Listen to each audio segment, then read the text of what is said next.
नमस्ते। थर्ड आई में आपका स्वागत है। Modi ji happy birthday, belated happy birthday है। कल मैं शो नहीं किया हूँ तो इसलिए कल नहीं, आज आपको हैप्पी बर्थडे बोल दे रहा हूँ भाई। जन्मदिन की बहुत बहुत शुभकामनाएं। आप शतायु हों, निरोगी रहें। मोदी जी कल अब दो तीन चीज़ें हैं। जैसे आदमी जो मैं ऑब्जर्वेशन दे रहा हूँ, जो लोग पहले 60 साल, पहले 58 साल रिटायरमेंट एज थी, फिर 60 साल हो गई, तो जनरली जब 59 साल पूरे हो जाते हैं किसी व्यक्ति के और आखिरी रिटायरमेंट के साल में होता है, तो उस समय वो मौज मस्ती के उसमें रहता है, अपने पुराने काम निपटाना, इधर आना, लूज एंड्स को वो करना, ये सब करता है। अच्छा, हिंदू धर्म के हिसाब से अगर आप, जिसको आप बहुत मानते हैं, उस धर्म के हिसाब से भी भाई आपने ब्रह्मचर्य किया 25 साल, फिर आपने गृहस्थ जीवन किया 25 साल, फिर आपने 25 साल वानप्रस्थ किया और 75 साल के बाद आपका संन्यास हो गया। तो उस लिहाज से भी 75 साल के बाद आपको संन्यास ले लेना है। और कुछ नियम तो आपने खुद बनाए हैं, तो उस नियम को आप अपने ऊपर लागू करेंगे कि नहीं करेंगे, या लोग आपसे ज़बरदस्ती लागू करवाएंगे, या आरएसएस कहेगा कि नहीं ये तो लागू होगा ही होगा, वो देखने वाली बात होगी। लेकिन 75 साल में आपने ही नियम बनाया है कि जो भी पॉलिटिशियन है वो मार्गदर्शक मंडल में चला जाएगा। तो मालूम नहीं क्यों ऐसा लग रहा है कि अब ये जो कल समारोह हुआ, एक तरह से आपका विदाई समारोह भी था। मतलब अगर 1 साल तक उसकी प्रिपरेशन करें, उसका लोग सेलिब्रेट करें कि भाई पूरे साल भर आपका फेयरवेल टाइप, तो कल वो थोड़ा ऐसा मुझे लगा। उसके दो तीन कारण हैं।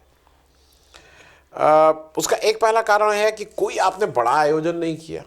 नहीं तो आपको तो इवेंट अच्छा लगता है, आप तो खूब बड़े बड़ी चीज़ें करते हैं, यहाँ वहाँ इधर कटआउट फटाउट पूरा। कल वो क्यों मिसिंग था? मतलब कहीं कटआउट नहीं, कहीं वो नहीं, कुछ ना कुछ मोदीमय हो जाना चाहिए था पूरा देश। अच्छा, अब कोई गणपति जी का कल विसर्जन हो ही रहा था, तो अब उसके बाद कोई ये भी नहीं था कि किसी देवी देवता से कंपटीशन हो। मतलब वो मुझे समझ नहीं आया कि आपने इसको बड़ा इवेंट क्यों नहीं बनाया। दूसरा, आपको मुझे एक चीज़ लगती है कि आपको सोते समय भी क्या यही सब कांग्रेस, गांधी परिवार, राहुल गांधी, यही सब याद आता है। कल आपने जो जो फिर से अपना वही राग अलापा कि आपको बहुत गाली मिलती है। आपको मोदी जी दूसरे से जब थोड़ा दूसरे को की हंसी उड़ाते हैं ना, तो हंसी तभी उड़ाइए जब खुद पे हंसने की हिम्मत हो, नहीं तो मत हंसी उड़ाइए। अगर आपको खुद पे हंसने की हिम्मत नहीं है तो दूसरे की हंसी क्यों उड़ाते हैं? दूसरे से अगर खराब भाषा का बोलते हैं तो ये भी मान लीजिए कि कोई आपसे भी खराब भाषा बोल सकता है। मैं एक छोटा सा वीडियो लगा दे रहा हूँ, आप सुन लीजिए। मोदी जी कल अपने उसमें किस तरह से रोना रो रहे थे कि कैसे कैसे उनको क्या क्या कहा जाता है, उनको क्या क्या सहना पड़ता है। तो जरा सुन लीजिए। और आपने देखा होगा पिछले 100 दिन में न जाने कैसी कैसी बातें होने लगी। इस दौरान मेरा मजाक उड़ाने लगे।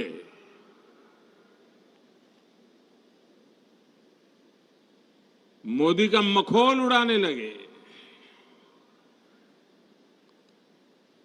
भांति भांति के तर्क वितर्क बताते रहे, मजा लेते थे। और लोग भी हैरान थे कि मोदी क्या कर रहा है, क्यों चुप है, इतनी मजाक हो रही है, इतना अपमान हो रहा है।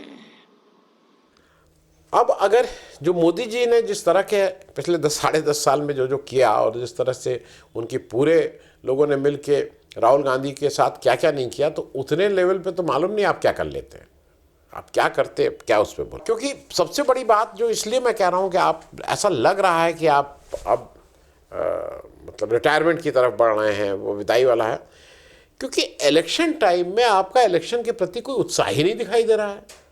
एक व्यक्ति जो पिछले 10 साल से हम देख रहे थे कि जाड़ा गर्मी बरसात, इलेक्शन हो या ना हो, जिसको कहते हैं कि जनवरी फरवरी मार्च अप्रैल मई जून जुलाई अगस्त सितंबर अक्टूबर नवंबर दिसंबर, 12 महीने केवल इलेक्शन मोड में रहता था, संसद के अंदर इलेक्शन मोड में रहता था।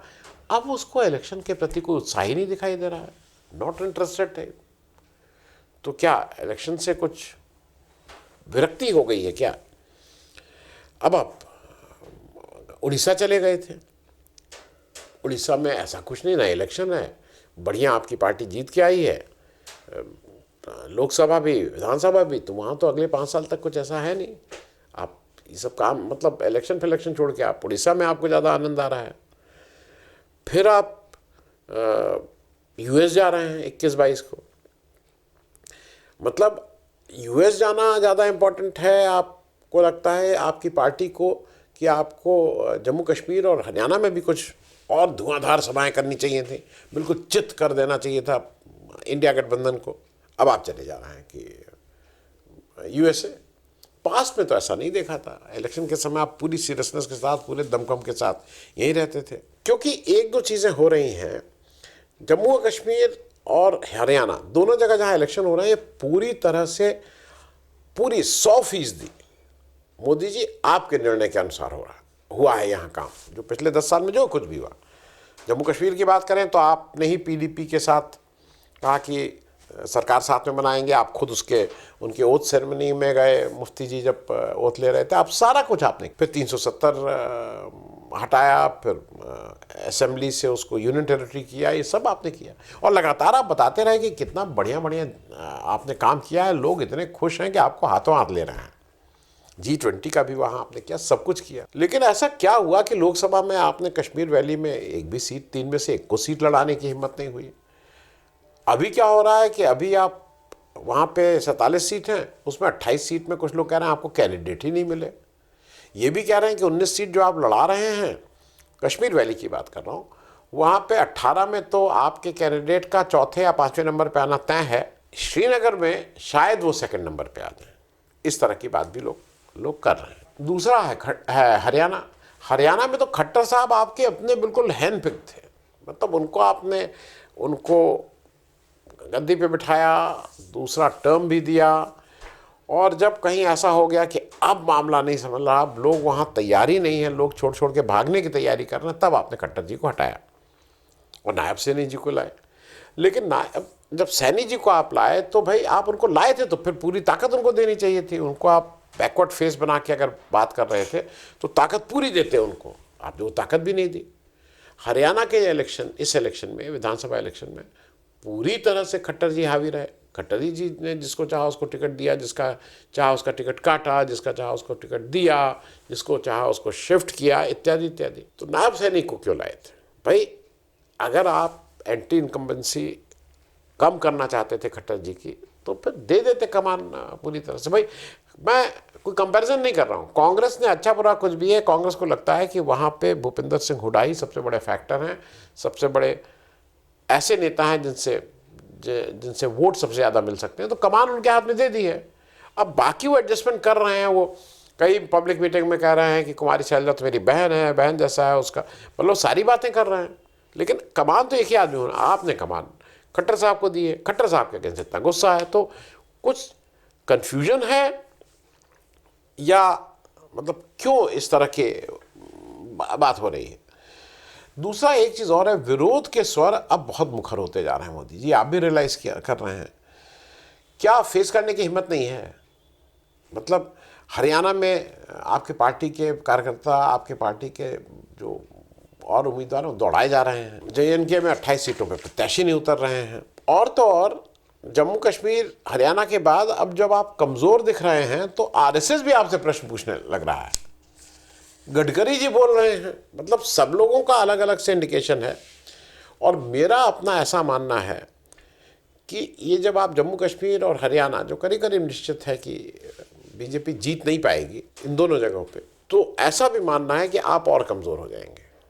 आपका जो एक था ना कि मतलब मैन विद 56 इंच वाला सीना, वो तो कहीं ना कहीं अफेक्टेड हो जाएगा। क्योंकि एक और चक्कर है, ऐसा भी माना जा रहा है, कुछ लोगों का ये भी क्लेम है कि आप इसलिए भाग रहे हैं इन इलेक्शन से कि हारना निश्चित है, हार की जिम्मेदारी किसके सिर पे आएगी। ऐसे तो आप कह देंगे ना मैं तो था ही नहीं इलेक्शन में, अब मैं क्या जानूं। क्योंकि 303 से 240 पर कौन लाया, कौन जिम्मेदार है कि बीजेपी की 63 सीटें कम हुई? इसका आंसर आपकी पार्टी में नहीं दिया जाता है, इस पर कोई मंथन भी नहीं होता है। क्योंकि अगर कोई बातचीत होगी ईमानदारी से तो सारी उंगलियां क्या पूरा हाथ आपकी तरफ इशारा करेगा कि आपकी वजह से आ रहे हैं। क्योंकि जैसे यूपी की हार का जिम्मेदार कौन है? आप बहुत कोशिश की गई अमित शाह द्वारा, आपके द्वारा, कि किसी तरह योगी जी को इसमें जिम्मेदार ठहरा के इनको वहाँ से हटाया जाए, लेकिन हो नहीं पाया। यूपी की हार का जिम्मेदार बिल्कुल ठीक से आप हैं, और अगर कुछ हद तक हैं तो अमित शाह हैं। दूसरा ये भी कभी कभी लगता है कि क्या रणनीति के तौर पर आप अमित शाह को कमान संभालने के लिए दे रहे हैं? दो फायदे हैं। एक तो मोदी जी एक्सपोज ना हो, मोदी जी के ऊपर डायरेक्टली कोई ये ना कहे कि भाई मोदी जी से देखिए ये गलती हुई। दूसरा, अमित शाह के को सत्ता हस्तांतरण की जो प्रक्रिया है, या जो राजगद्दी का जो प्रक्रिया है कि अभी इस पे ये बैठेंगे, वो इसी बहाने ट्रेन हो जाए और उनका सबको बाकी पार्टी में भी लाउड एंड क्लियर चला जाए कि भाई ये आने वाले हैं। लेकिन अमित शाह साहब को थोड़ा डिप्लोमेटिक होना पड़ेगा। ये आपके, अब भाई बीजेपी की पार्टी की मीटिंग मुश्किल क्या है? अमित शाह इस तरह का कुछ कराते हैं प्रेस कॉन्फ्रेंस में तो आप और नहीं आते हैं, आप ऐसे ही नहीं आते थे, आप और रिजॉल्व कर लेते, अब तो नहीं आऊँगा। ये भी वीडियो सुन लीजिए। अब अमित शाह, एक पत्रकार वहाँ पूछ रही है मणिपुर में कुछ प्रश्न, तो कह रहे हैं कि नहीं प्रश्न मुझे बहस करने नहीं है, जरा सुन लीजिए आप ही। कुछ ऐसा कुछ है कि prime minister Modi ji Manipur visit करेंगे? और सेकंड, चीफ मिनिस्टर अभी भी कंटिन्यू कर रहे हैं। सर, चीफ मिनिस्टर अभी भी कंटिन्यू कर रहे हैं इतना वायलेंस के बाद भी। आप कुछ प्लान है ऐसा करने का मणिपुर का? सवाल कर सकते हैं, बहस नहीं कर सकते सर। 44। अब एक जो अमित शाह वाला प्रकरण में एक चीज समझ लीजिए कि अमित शाह साहब को अगर प्राइम मिनिस्टर की कुर्सी पे बैठना है तो वो मोदी जी के रहते ही रहते, उनकी प्रेजेंस में, उनकी देखरेख में, उनके संरक्षण में ही वो काम हो पाएगा। नहीं तो अमित शाह साहब उस कुर्सी पे नहीं बैठ पाएंगे। वो ऑन हिज ओन तो नहीं, तो क्या उसकी भी तैयारी है? एज अ स्ट्रैटेजी आप ये कर रहे हैं कि अमित शाह को हर जगह उनको भेजो, उनकी आप तो जान ही रहे हैं, तो वही सब जगह इलेक्शन संभाल रहे हैं, वही सबसे बड़ा फेस हैं, वही सबसे ज़्यादा मीटिंग कर रहे हैं, और जब आप अपने सामने ही उनको राजगद्दी पे बिठा देना चाहते हैं, क्योंकि उसके कुछ कारण हैं। क्यों आप चाहेंगे? अगर आप किसी से पूछे आप क्यों चाहते हैं कि अमित शाह साहिब भी प्राइम मिनिस्टर बने, भाई सबसे बड़ी बात यह है कि आप सबसे ज़्यादा महफूज, सुरक्षित Amit Shah as prime minister के रिजीम में ही हो सकते हैं। आपकी जो आप चाहते हैं ना इम्यूनिटी मिल जाए आपके, उसकी वो इम्यूनिटी इसी समय मिल सकती है जब अमित शाह प्रधानमंत्री हो। दूसरा, मुझे ये लग रहा है कि अब आपको भी धीरे धीरे समझ में आ रहा है कि कोई जुमला चल नहीं रहा है। मतलब लोग इधर उधर, आपने 100 दिन का एक जुमला फेंका था कि 100 दिन में, जब 100 दिन हो गए तब कह रहे हैं कि नहीं 25 दिन और बढ़ा दिया जाए, तो उसको नौजवानों को या किसको समर्पित कर दें। 100 दिन का जुमला भी नहीं चला। रशिया यूक्रेन वॉर आप रुकवा दे रहे थे बीच बीच में, अब वो जुमला भी नहीं चला। आप रशिया भी गए तो यूक्रेन गुस्सा हुआ, यूरोप गुस्सा हुआ तो यूक्रेन गए, तो यहाँ से जो गुडविल हासिल की थी रशिया से, तो वो फिर अपने दांत आंख दिखाने लगा। तो फिर खैर डोवाल साहब को आपने भेजा और डोवाल साहब ने उनसे कहा कि भाई आके वो खुद ही आपसे बात करके बताना चाह रहे थे। ये सब चीज़ें हो गई। दूसरा एक जो महत्वपूर्ण कारण है, आपको भी क्या अब लगने लगा है कि ये जो अडानी जी का वाला कई चीज़ें वो गले की हड्डी बनता जा रहा है। इंटरनेशनली आपको अडानी जी के साथ आपका नाम जोड़ने से बहुत बदनामी हो रही है।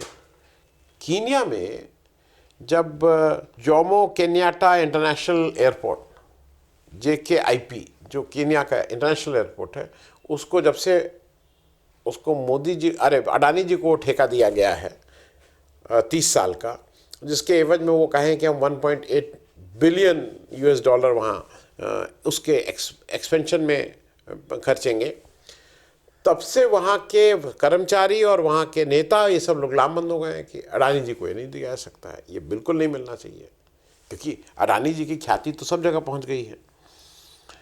बांग्लादेश वाला उधर है, वो है जो अडानी जी का प्लांट लगा है, उसमें बांग्लादेश कह रहा है कि हम तो जरा भाई स्क्रूटनी करेंगे कि किस रेट पे और क्या खरीदी जा रही है। हालांकि अडानी जी को आपने राहत दे दी है कि नहीं वो नहीं खरीदेंगे तो इंडिया को खरीदना होगा।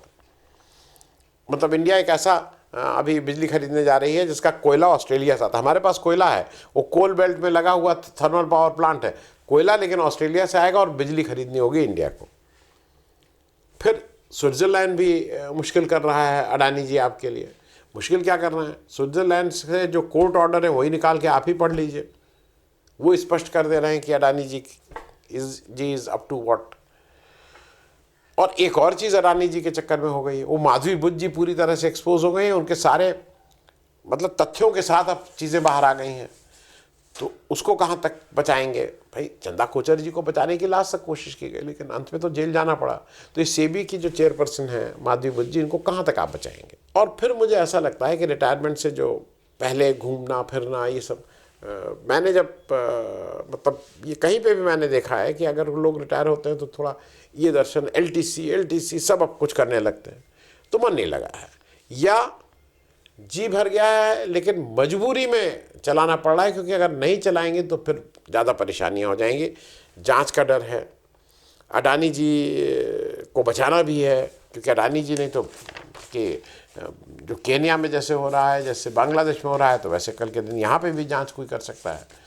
तो लोग पूरा लबोलुआब ये है कि कल आपकी बर्थडे बहुत उसमें नहीं मनाई गई, और मुझे ऐसा लग रहा है कि 75वीं बर्थडे इसमें कोई मतलब कोई ऐसी बात अनहोनी नहीं लगेगी अगर आप मार्गदर्शक मंडल उससे पहले अनाउंस कर दें या उस दिन अनाउंस कर दें। 1 साल ही अब आपको शायद प्रधानमंत्री आप खुद बने रहना चाहें, उसके बाद आप अपने किसी साथी को उस कुर्सी पर बैठना ज़्यादा पसंद करें।